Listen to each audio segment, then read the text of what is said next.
Wittering switched across to the Harrier GR5. The new aircraft has little in common with the old, apart from its name and the fact that it can take off and land vertically. Not one component is interchangeable between the two planes. The Harrier is a fighter bomber. Its main task is to knock out tanks and other ground support vehicles.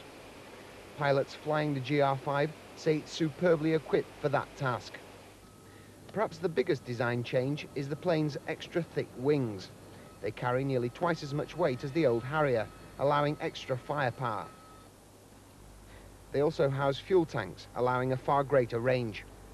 The cockpit's been changed to give a better view, and the plane's underbelly has been redesigned to capture and hold more air. It increases the Harrier's takeoff and hovering capacity. At Wittering, the 233 Operational Conversion Unit is teaching the RAF's pilots how to fly the new plane.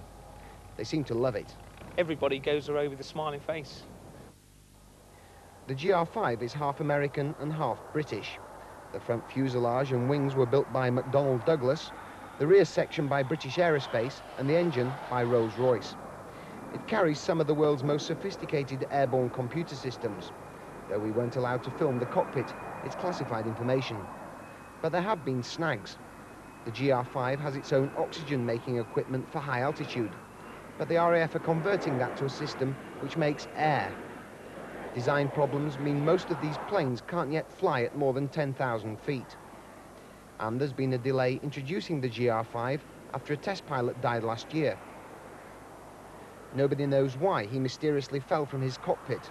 His body was found in the West Country. The plane flew on autopilot to crash in mid-Atlantic. But preventive action was taken before the RAF took delivery of the GR5.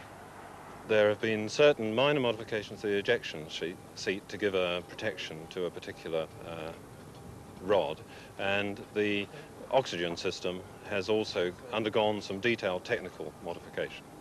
But you don't know whether that's ironed out the problems, presumably? We're confident that the system as modified is serviceable, and we're confident that any potential problems which might have caused the accident have been solved.